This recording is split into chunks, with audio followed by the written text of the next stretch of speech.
Comencemos hablando un poco de la perspectiva económica de Paraguay. Paraguay se estima que este año va a tener un crecimiento del orden del 13%, son datos oficiales hasta ahora del Banco Central del Paraguay, con lo cual Paraguay estaría en el quinto puesto en el crecimiento a nivel mundial. Obviamente, si nos ponemos a mirar muchos de estos países, son muchos países que están en una situación de volatilidad de su Producto Interno Bruto, son países pequeños en general, pero cuando llegamos a Panamá, por ejemplo, ya vemos que Panamá está en una situación, por ejemplo, ya de crecimiento sostenido a lo largo del tiempo que genera una situación diferente. Cuando empezamos a mirar el número para el año 2014, vemos que Paraguay pasa ya a un puesto muy diferente. Estamos en el puesto 70 cuando empezamos a mirar el crecimiento del año 2014. ¿Qué es lo que nos va a pasar el año que viene? Lo que nos va a pasar es que vamos a crecer el año que viene sobre un año bueno, relativamente. Y crecer sobre un año bueno es más difícil que crecer sobre un año malo, que es lo que nos está ocurriendo en el año 2013, porque el 2012 fue un año malo. A pesar de esto, Paraguay este año tendría un crecimiento muy diferente y muy superior posiblemente a los de otros países de la región. Paraguay estaría con el triple más o menos del crecimiento promedio de toda la región, y aún en el año 2014 estaríamos por sobre la media regional. Estaríamos por sobre la media regional porque básicamente un país como Brasil está sufriendo un impacto muy fuerte de la situación en la que se encuentra. Brasil es un país que está perdiendo competitividad internacional. Esa competitividad internacional le está haciendo caer su Producto Interno Bruto, le está haciendo caer su crecimiento y está haciendo que hoy, como ya lo planteaba el doctor Abreu, está haciendo que hoy Brasil sea un país donde las fábricas se están cerrando, porque no puede competir en costos con otros países del mundo. Hoy es un país mucho más centrado en servicios posiblemente que un país centrado en industria o en producción.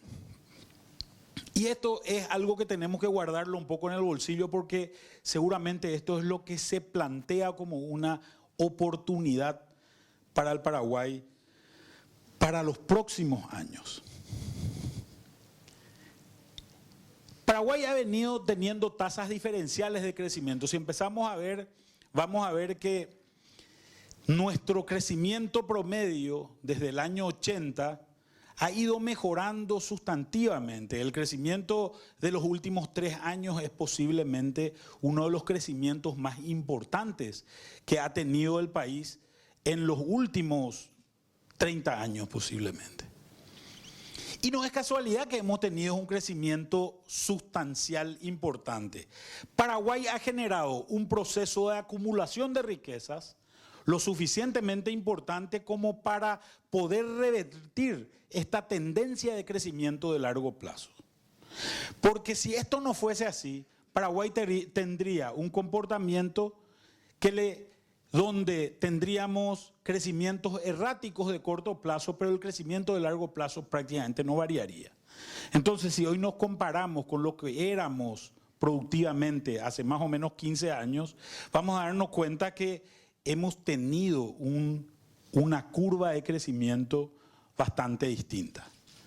Y ese proceso de acumulación, ese proceso de lo que los economistas le llamamos de formación de capital fijo, que es producto de la inversión, se ha dado en sectores muy peculiares de nuestra economía.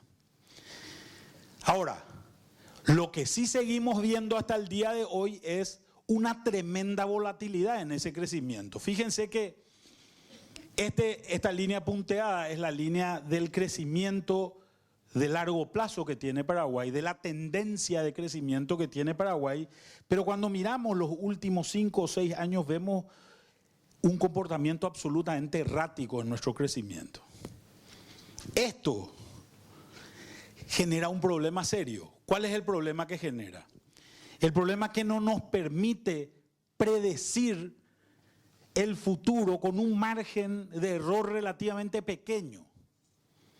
Y al no poder predecir el futuro con un margen de error relativamente pequeño, ¿cómo tomamos decisiones? ¿Cómo tomamos decisiones? Cuando creemos que el año que viene vamos a vender 10 y terminamos vendiendo 5.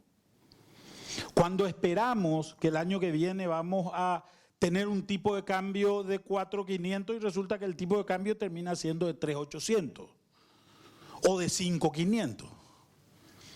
Entonces, esta volatilidad de producto es un problema para la economía paraguaya. Es un problema y es un problema que tenemos que empezar a afectarlo y tratar de generar cambios sustanciales a esto. Hemos pedido colaboraciones, por ejemplo, al Earth Institute de Jeffrey Sachs sobre este tema, pidiéndole que nos diga cómo combatimos esta volatilidad. Y no cómo nos protegemos de los efectos de la volatilidad, sino cómo cambiamos el patrón de crecimiento. Porque son dos cosas muy distintas. Yo puedo ser un agricultor que está siendo afectado por una sequía y eso me hace caer la producción. Y puedo contratar un seguro agrícola. Y ese seguro agrícola seguramente me va a permitir en un momento dado tener un ingreso que no lo tengo por efecto climático. Pero es muy diferente que yo genere un fondo para contratar un crédito para que ese agricultor pueda comprar un equipo de riego y pueda sostener una producción a lo largo del tiempo. Porque ese equipo de riego le va a permitir producir mucho más establemente a lo largo de los años. Entonces, estamos viendo que Paraguay es una economía en transformación y fíjense algunos indicadores. Nuestro sector agrícola ha subido relativamente poco su participación dentro del Producto Interno Bruto. Ha subido solamente 3 puntos porcentuales en los últimos 15 años casi, o 13 años casi. Sin embargo, su aporte al crecimiento ha sido diametralmente opuesto. Fíjense que ese sector agrícola que aportaba solamente 7% al crecimiento, hoy está aportando casi el 60% de todo el crecimiento.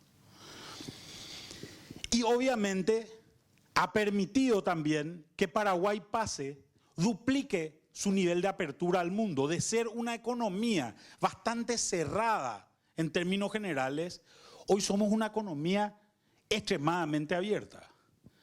Hemos duplicado la participación del comercio exterior dentro del total de la producción paraguaya en los últimos 15 años. Somos una economía mucho más dependiente posiblemente de los impactos que se tengan en el mundo. Y también la recaudación a partir de esto ha disminuido de manera significativa en estos últimos años. Y hay más datos, ¿verdad? Hemos prácticamente duplicado nuestra capacidad de importación y también nuestra capacidad de exportación. En otras palabras, estamos produciendo más para el mundo, pero no estamos produciendo cosas que satisfacen nuestro consumo interno. Y tenemos que proveernos del resto del mundo para poder hacer frente al consumo que tenemos internamente. Exportaciones de algodón, que antes eran la panacea del sector agrícola, que antes eran la parte importante del sector agrícola, hoy prácticamente no tienen importancia. Pero sin embargo, la exportación de soja se más que quintuplicó posiblemente en ese mismo periodo de tiempo. Creció 5 veces y medio. Pero son dos negocios totalmente distintos. Acá tenemos técnicas en la producción algodonera que son propias del Neolítico, de hace 12.000 años, cuando el hombre empezaba a manejar la tierra y a manejar la agricultura. Sin embargo, en la exportación de soja tenemos técnicas que son propias del siglo XXI y de los países más desarrollados del mundo. Acá hay mucho más gente afectada en esta producción algodonera, o había mucho más gente afectada de lo que hay en esta producción sojera. Pero hemos crecido en productividad. Ni qué decir en el negocio de la carne. El negocio de la carne es un negocio muy tradicional, viene de la época de la colonia. Era un negocio con técnicas mucho más atrasadas. Hoy también la modernidad ha alcanzado al sector ganadero y al sector cárnico. Tal es así que también ha sufrido un proceso similar al de la soja. Hoy Paraguay exporta más carne que Argentina. Uruguay le ganó primero a Argentina y nosotros le ganamos segundos a Argentina. Dentro de poco le vamos a ganar a Uruguay seguramente también. No, y es por una cuestión de tamaño, le tenemos que terminar ganando en algún momento dado, ¿verdad? Entonces, obviamente nuestras exportaciones, que se movían alrededor de un número bastante pobre de 800 millones de dólares más o menos, hoy está en 5.600. Este año esperamos un récord de exportaciones del orden de los 7.000 millones de dólares, integrando definitivamente, productivamente al mundo. Paraguay es otro país. Paraguay no es el mismo país que siempre fue. Y cuando empezamos a mirar el nivel de diversificación, fíjense que de un sistema de nomenclatura internacional más o menos, el sistema de nomenclatura común del Mercosur, donde hay más o menos unos 10.000 productos, nosotros pasamos en los 90 de alrededor de 300, hoy quintuplicamos la cantidad de productos que estamos exportando. Pero todavía estamos en el orden de más o menos el 13, el 14% del total que se podría producir. Cuando uno mira, hace este mismo ejercicio con Brasil o Argentina, prácticamente estos países tienen el 100% de los productos. El 100% de los productos. Paraguay ha avanzado hacia un sistema de diversificación, pero está lejos todavía del final. ¿Y dónde se nota que está lejos del final? En el número que les mostraba anteriormente, ¿verdad? Cuando les decía, tenemos que importar más porque hay cosas que no producimos. La cantidad de mercado, y fíjense que nuestra oferta exportable es muy limitada. Si dividimos la cantidad de exportación entre el número de productos exportados, en promedio nos da 2.600.000 dólares. Y hoy subió un poco este número, se fue a 4.1 millones de dólares. Prácticamente nada.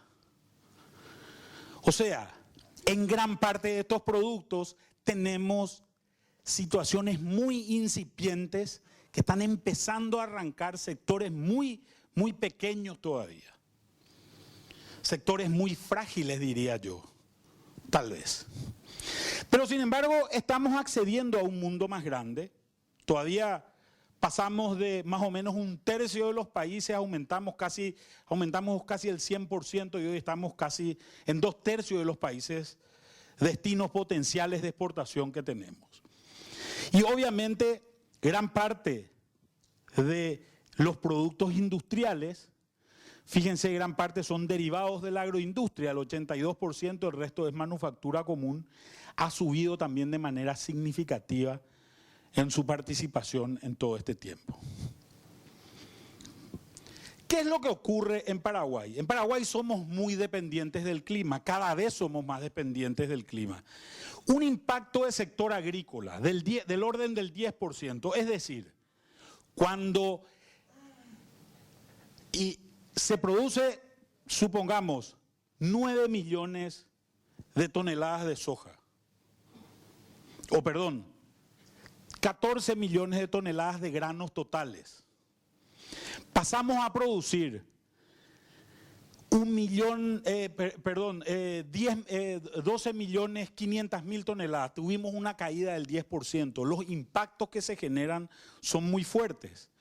Tenemos un impacto directo de 1.3% en el Producto Interno Bruto, de caída en el Producto Interno Bruto.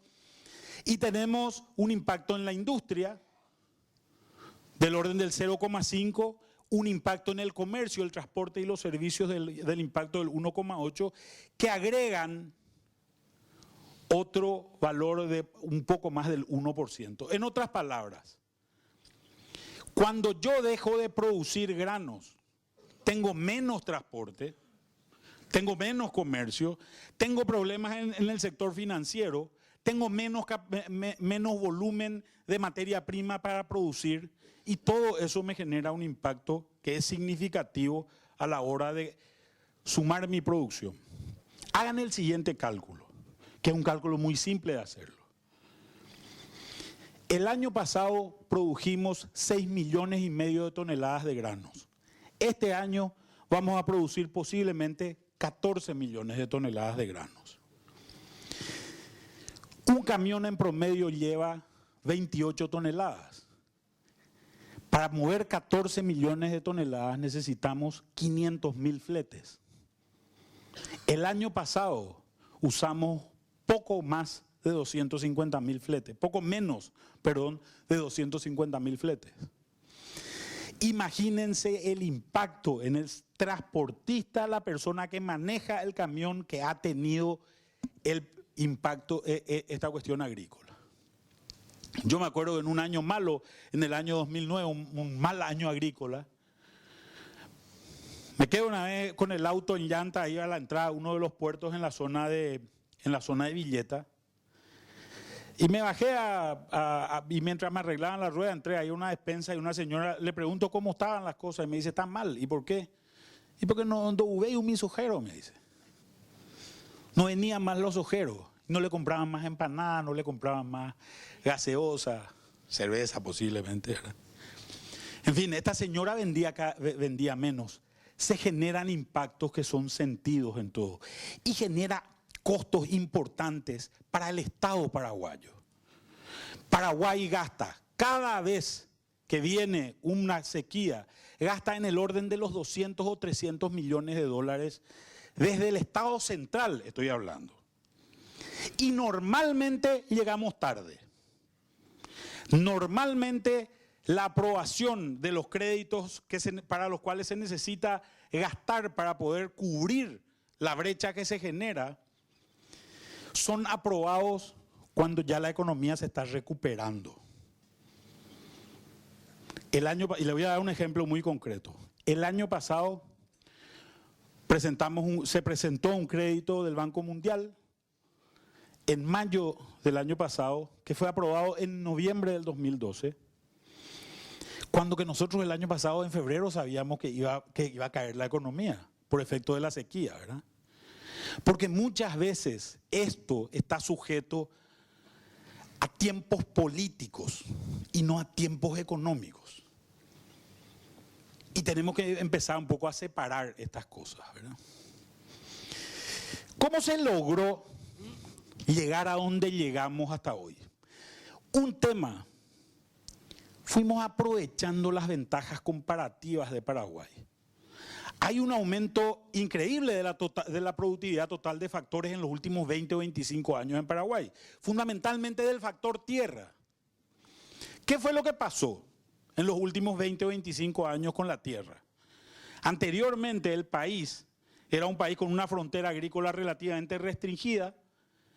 Esa frontera agrícola fue creciendo fundamentalmente sobre los bosques, que se fueron convirtiendo en tierras muy productivas a nivel agrícola. Esa agricultura, a diferencia de lo que piensan muchos sociólogos en el Paraguay, fue avanzando no sobre tierra campesina, fue avanzando fundamentalmente sobre tierra ganadera. Y la tierra ganadera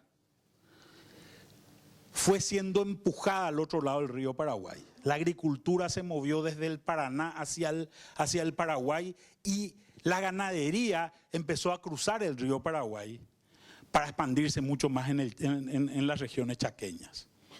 Y esto generó un incremento de productividad tremendo, sobre todo a nivel agropecuario.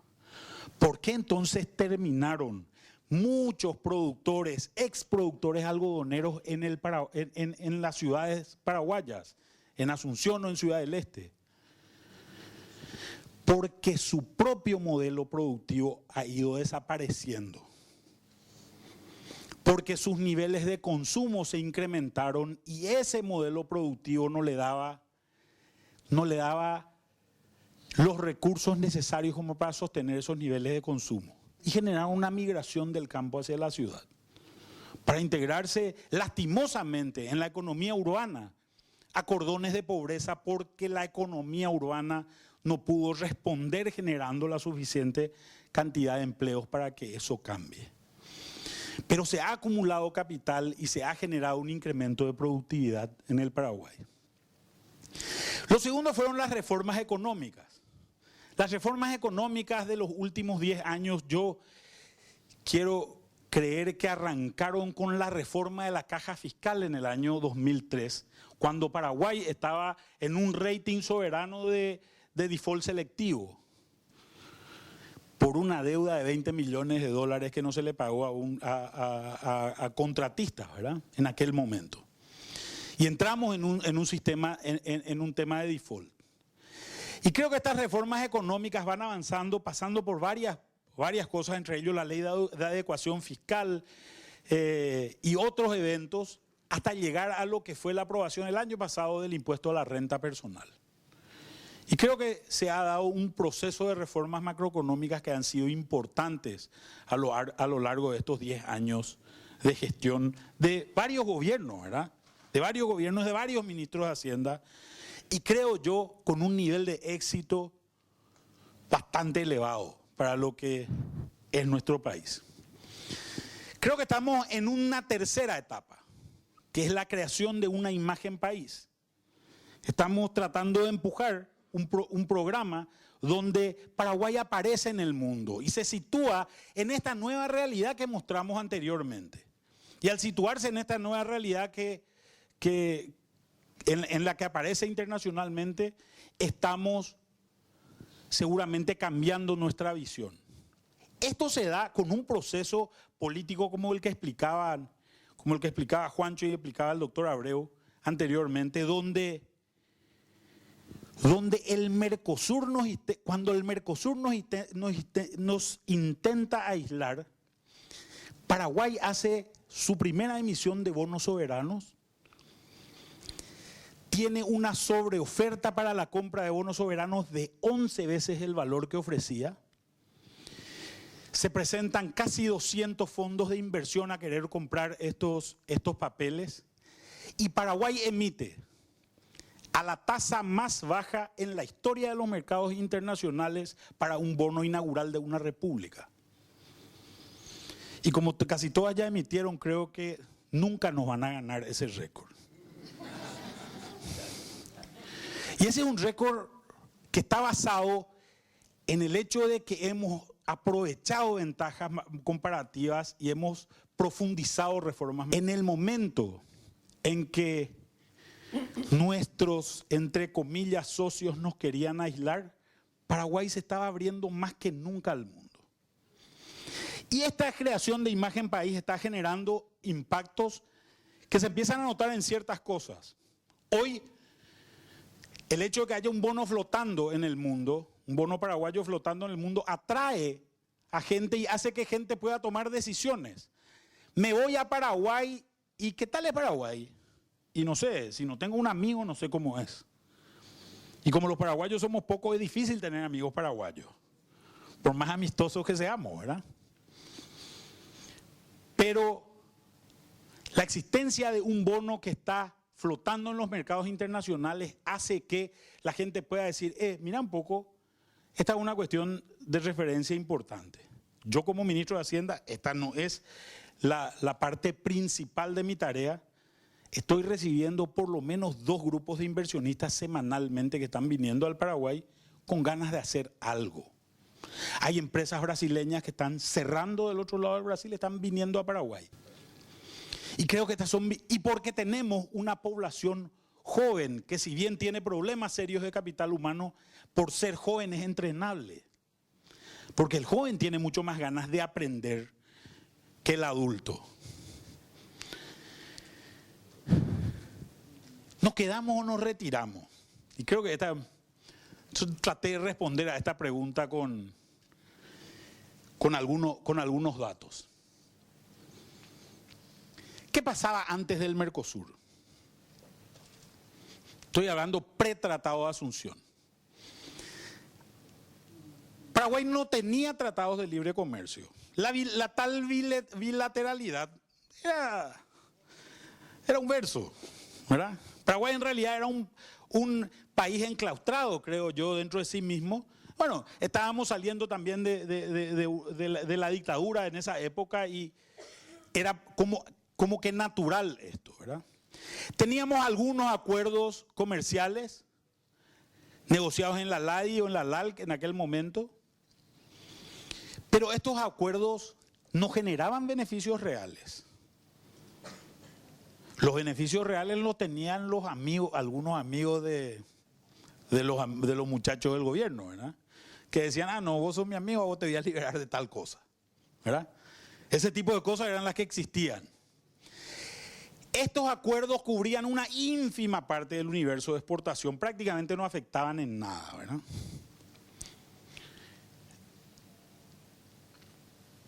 ¿Qué es lo que pasaría? ¿Qué es lo que pasa a partir de esto? El ACE 18 es el famoso Tratado de Asunción para nosotros.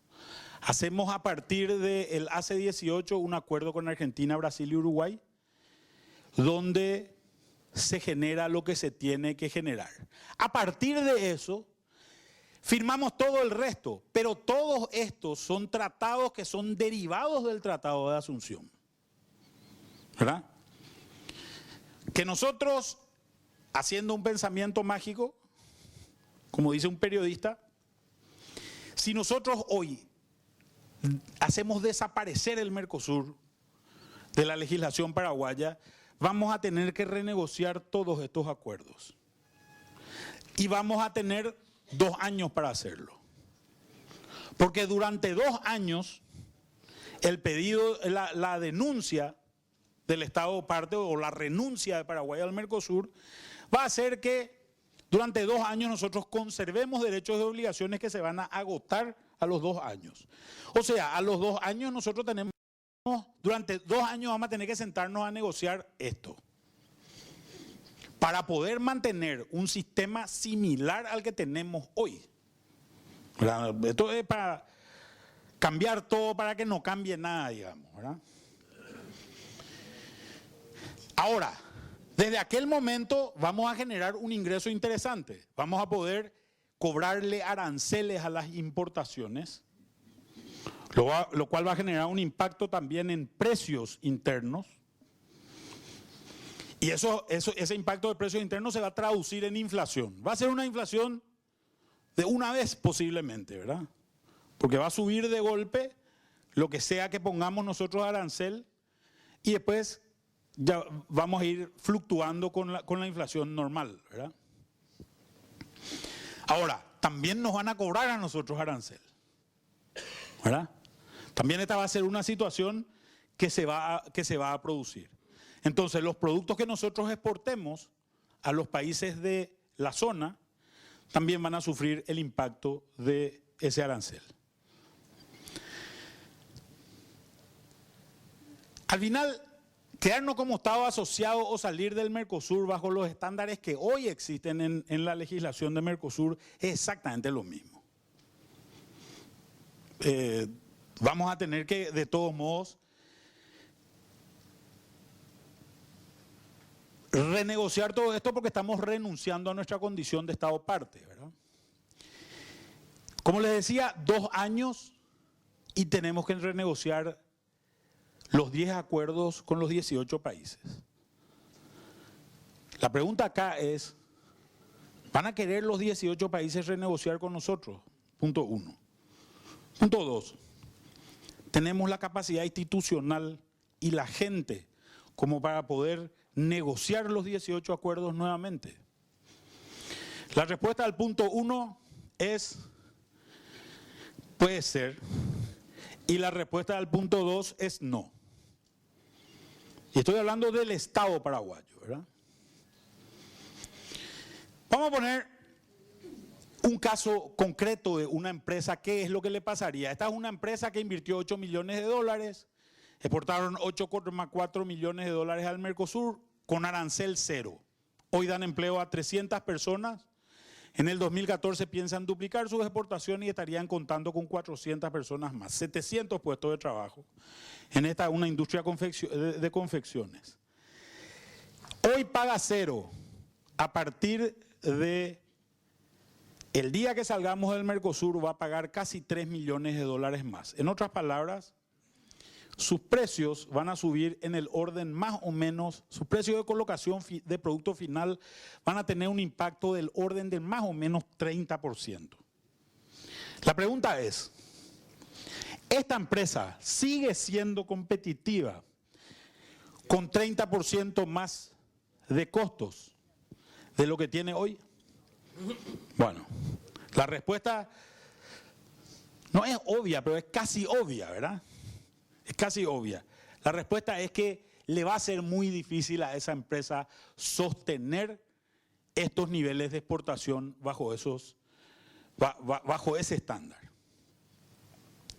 ¿Cuánto vale el Mercosur para nosotros? Y acá tratamos de hacer un ejercicio, productos primarios, productos industriales, las exportaciones totales que tenemos, los derivados de agroindustria, intensivos en capital y trabajo, otros productos de la agroindustria, manufacturas, etcétera, etcétera. Exportaciones que están atadas al Tratado de Asunción. El total de las exportaciones, 1.900 millones de dólares. ¿Ok? Sobre un total de 5.050 millones. A los Estados partes, a los asociados por la Alianza del Pacífico, a la cual nosotros estamos pretendiendo también acceder, a los asociados regionales y a los asociados extrarregionales. Nosotros hoy tenemos más o menos un 38% del total que va a esos países, el resto va a México, Unión Europea y el resto del mundo, donde gran parte de lo que se da es Unión Europea, y resto del mundo, esto es básicamente, gran parte de esto es soja o derivados de soja, ¿verdad? Que compra la Unión Europea, y una parte muy importante también de esto resto del mundo es derivados de soja o de la cadena de la soja en general. ¿Verdad? Somos un poco menos competitivos y después son productos mucho más pequeños en ciertos casos.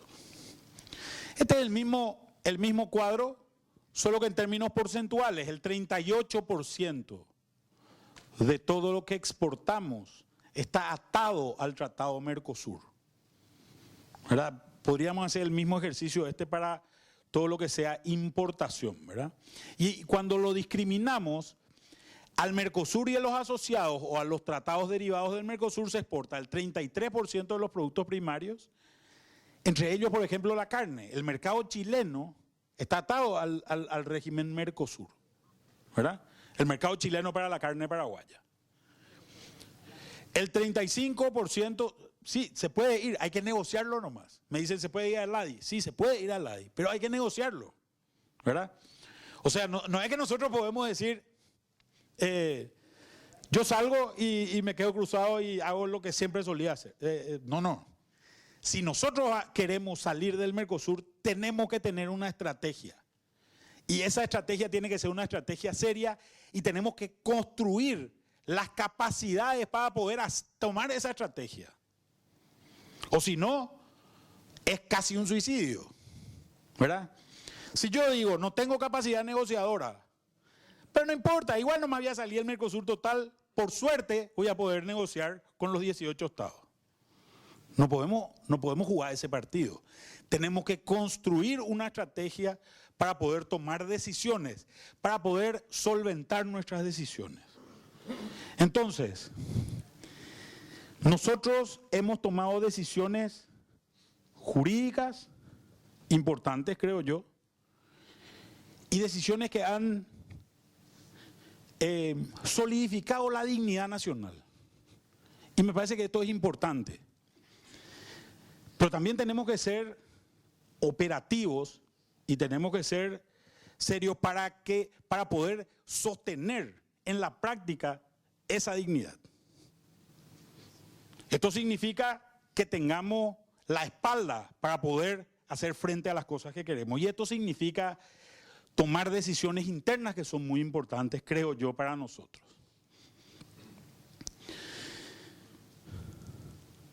Para retirarse del Mercosur, en otras palabras, hay que tener un plan B. Hay que tener un plan B. Si salimos del Mercosur, no podemos salir y salimos nomás, ¿verdad? Vamos a salir, pero para hacer algo, para mejorar nuestra situación, porque nos conviene, porque nos protegemos de esa manera. Yo traté de pensar en algunos planes B, porque tal vez no hay uno solo, ¿verdad? Hay varios planes B. Y estas son las cosas que se me ocurrieron.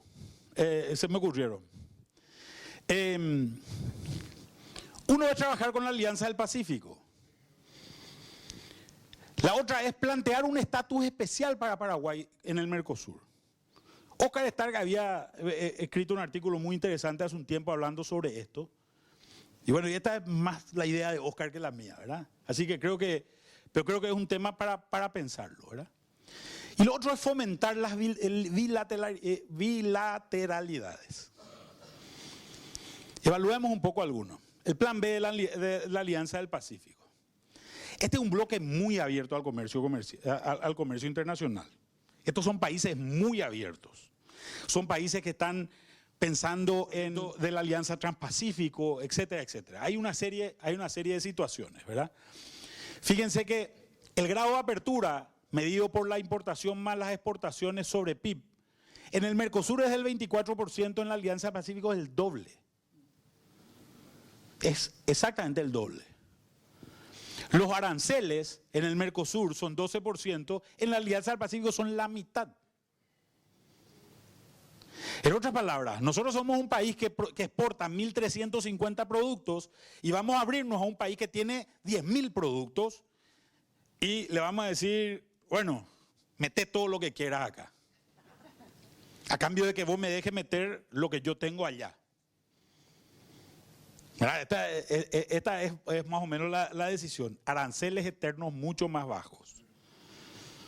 ¿Verdad? Y esto, que cada uno se ponga el saco donde le queda, ¿verdad? Porque acá hay otra vez acá Max se ríe.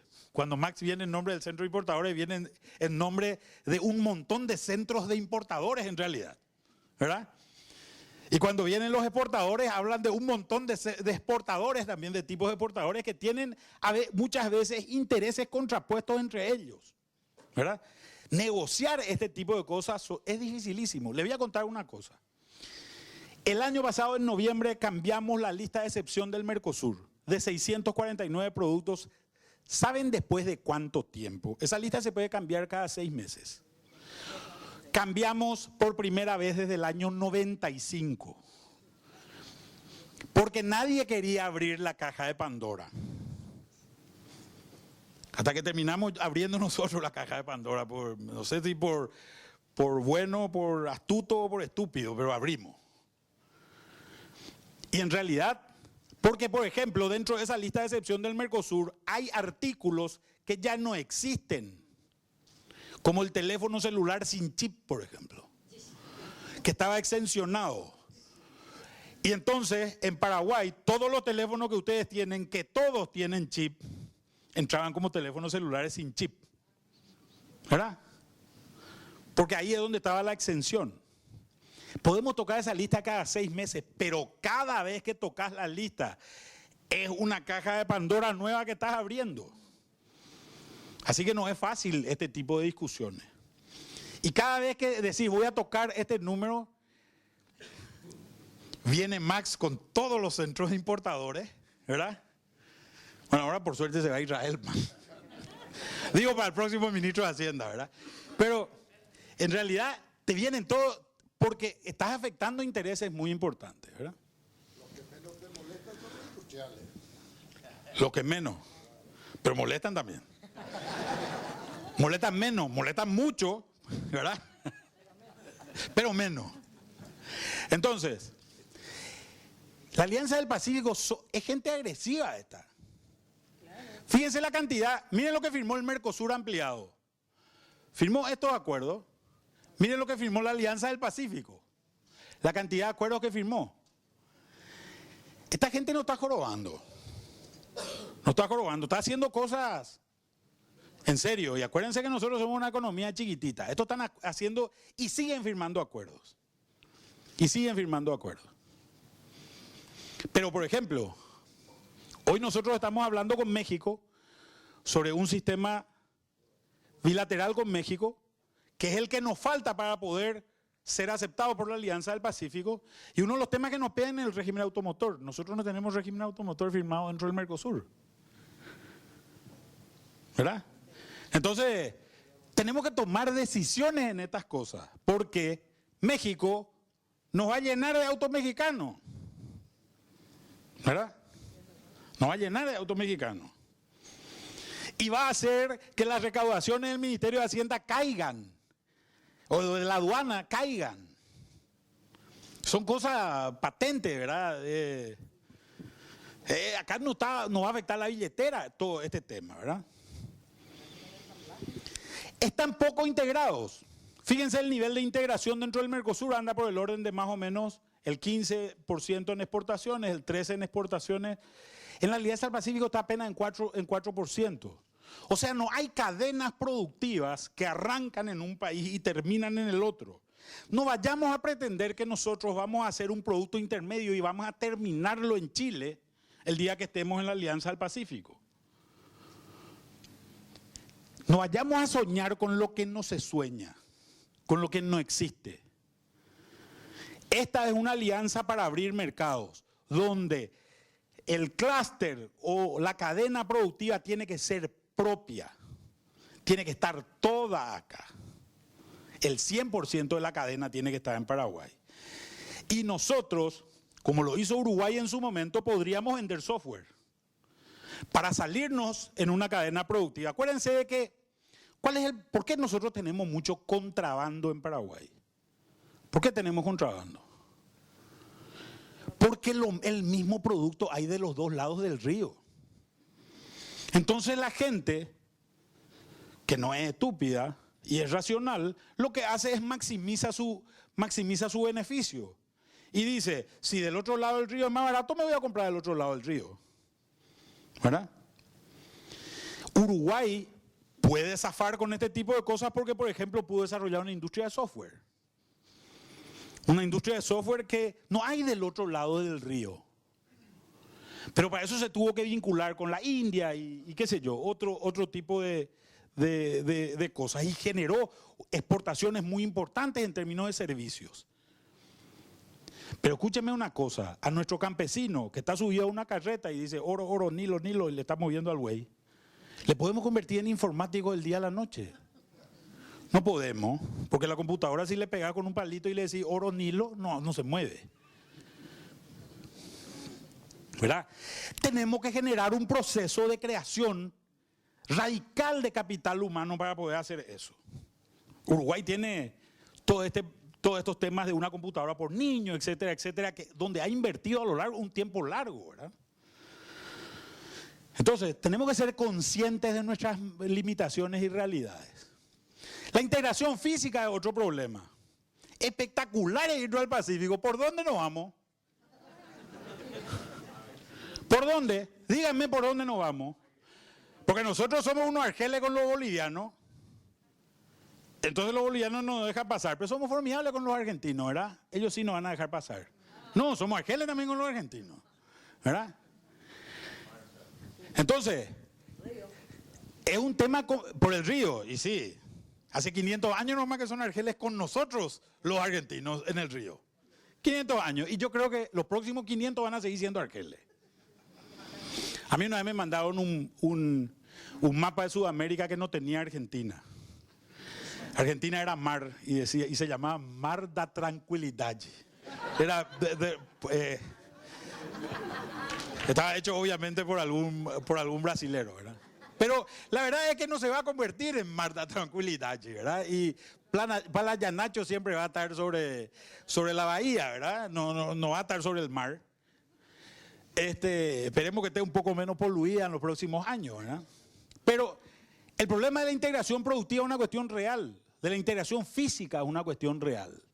¿Por dónde salimos? Esta es una ruta, esta diagonal es una ruta que Bolivia está invirtiendo mucho para construirla, pero que va a ser complicada. Hoy, Brasil, que también quiere salir al Pacífico, está buscando todas las formas de chulearnos a nosotros.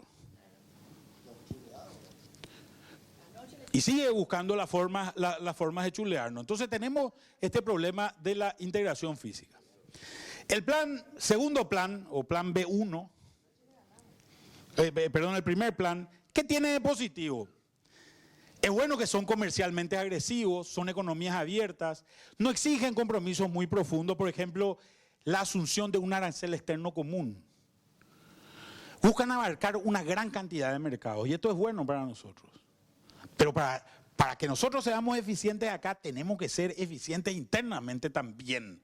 Más eficientes de lo que somos, más agresivos, más profundos. Tenemos que profundizar nuestras cadenas productivas. Lo negativo, la liberalización, como les digo, no va a promover encadenamiento industrial. Hay problemas geográficos para llegar a los mercados. Problemas físicos para llegar a los mercados. Hay divergencia de intereses. Ellos buscan ir a mercados grandes. Y nosotros, si nosotros tenemos en promedio 4,1 millones de dólares nomás por producto. A nosotros nos vienen a decir, le habrá pasado a todos ustedes, ¿verdad? Que le regalan a un amigo extranjero una camisa Oppo y te dice, dame de muestra 100.000 de esta. ¿Verdad? Y 100.000 no hay forma de darle. Son muy lindas las camisas, pero en realidad no se puede hacer eso. ¿Cuál es el plan B2? Plantear un estatus especial. Quedarnos en el Mercosur, pero bajo una figura especial. La pregunta es si existe o no esa figura. Y la respuesta es que no existe esa figura. Paraguay tiene que negociar esa condición. Lo positivo de la propuesta es que Paraguay va a seguir vinculado a la cadena productiva del bloque. Y acuérdense de que en Brasil se están cerrando industrias. Y de que Brasil es un mercado interesante de 200 millones de consumidores con un poder adquisitivo relativamente importante. La duda sobre esta propuesta es su grado de factibilidad. Tenemos la capacidad de negociar esto. Y no sé, porque acá hay muchos temas políticos, ¿verdad? Creo que esto sería lo ideal, ¿verdad? Poder negociar esto y poder negociar lo otro también, ¿verdad? El plan 3, ABCD ya es ¿verdad? Pero siempre hay un plan B de lo que buscábamos. No tenemos antecedentes de bilateralidad. No fuimos nunca muy buenos en negociar la bilateralidad, casi en nada. Y Taipú es un buen ejemplo del negocio de la capacidad de negociación paraguaya, ni tampoco Yacyretá. ¿Verdad? Que son dos eventos importantes, ¿verdad? Lo bueno de esta propuesta es que seguiríamos teniendo también acceso a los mercados del bloque. En vez de negociar con el Mercosur, negociamos con Brasil y Argentina. Yo personalmente, y les puedo decir esto como economista, creo que es una buena oportunidad Venezuela. Porque Venezuela no produce nada y le podemos vender todo. En realidad, el único país que no ha aprovechado la relación con Venezuela como Estado asociado ha sido Paraguay. Económicos y sacando de lado los temas éticos, morales y jurídicos de esto, ¿verdad?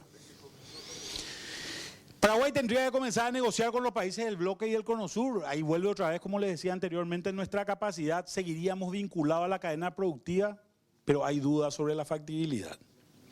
Algunas consideraciones finales. Paraguay es una economía en transformación. El PIB de largo plazo está creciendo al 4% contra un 1,8% que crecía anteriormente. Para que Paraguay sea un país distinto, nosotros tenemos que levantar posiblemente este número a 7%. Con 6% vamos a tener la capacidad de emplear a todos los jóvenes que entran al mercado de trabajo, dado que tomemos las decisiones correctas en términos de qué sectores intensivos en mano de obra empleamos. Y para eso no hay free lunch. Para eso hay que invertir. Paraguay tiene que invertir 1.560 millones de dólares más por año. Esto es alrededor de 6% del Producto Interno Bruto. En la inversión, esa que ustedes ven ahí de 19%, 16% invierte el sector privado, 3% el sector público. El gran ausente de esta inversión ha sido históricamente el sector público. Y eso se nota en la calidad de nuestra infraestructura. Nuestra calle tiene pozos, no tenemos viaductos, nos faltan puentes, etcétera, etcétera, ¿verdad?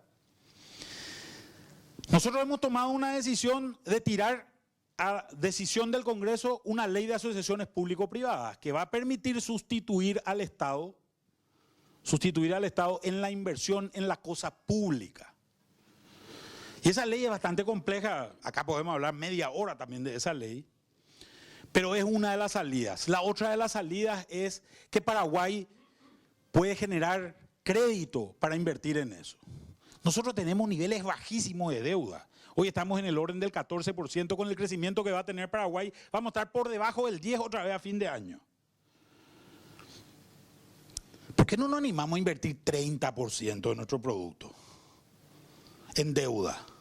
Pero esta es una decisión importante porque el gobierno de Horacio Cartes va a tener que tomar la decisión de decir: voy a generar un déficit fiscal sostenido por los próximos 5 años.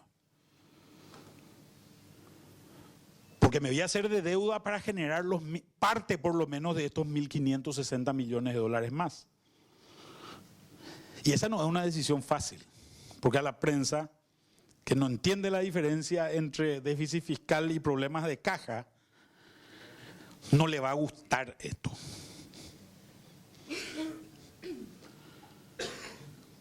Hay que invertir en tecnología y diversificación. Nosotros tenemos que diversificarnos, invertir en tecnología para que nuestra producción agrícola sea más estable a lo largo del tiempo, e invertir en diversificación para que no hagamos solamente productos agrícolas.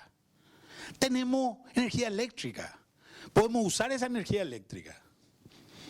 Con el plan de inversión que tiene ANDE, que ya está financiado por 1.260 millones de dólares, podemos generar 2.000 megavatios más de energía disponible para el sector privado. Si consideramos una electrointensiva de 1 megavatio, estamos generando capacidad para incorporar a 2.000 empresas más. Pero una electrointensiva necesita un ingeniero por lo menos, o 2 tal vez, ¿verdad? Quiere decir que necesitamos 4.000 ingenieros y estamos produciendo 100 por año. 7.000 abogados, no 700. Así que jode y te demandan. Acá. Tenemos que empezar a mitigar los problemas sociales que tenemos. Porque tenemos que tratar de subir gente al carro en este baile, ¿verdad? Gente que se vaya integrando a una vida más digna. Y empezar a encontrar la oportunidad en la región y en el mundo. Una cosa que es llamativa, a partir de que Paraguay emite, se acercan empresas que nadie se imaginó que se iban a acercar. ¿Saben cuáles? Autopartistas. Por ejemplo, intensivísimas en mano de obra. Por cada $18.000, Fujikura está generando en Paraguay un empleo. Invirtió 35 millones de dólares, o va a invertir 35 millones de dólares. Pero ahora viene Yasaki, viene Hyundai. No vienen por casualidad, vienen porque descubrieron la existencia de Paraguay. Se está hablando hoy con 6 autopartistas más. Todas las grandes van a venir a Paraguay posiblemente. Cuando hacemos algo, generamos una reacción de parte del resto del mundo, ¿verdad? Creo que la Alianza del Pacífico nos va a ayudar a sumar. Mientras tanto, nuestro comercio sigue atrapado en los principios de este modelo gravitacional, donde el país grandote, gordo, fuerte, estira plata del país más chico, estira comercio del país más chico. Y ese país gordo, grandote ahí al lado es Brasil. Yo me acuerdo, y para terminar esto, en una cena el propio senador Abreu había dado un ejemplo muy interesante de la relación que había que tener con Brasil. Y decía, y esto se me quedó grabado: con Brasil un beso y un hachazo. Porque si le das 2 hachazos de seguido, el hachazo que ellos te dan después es mucho más grande. Y si le das 2 besos de seguido te violan. Así que muchas gracias.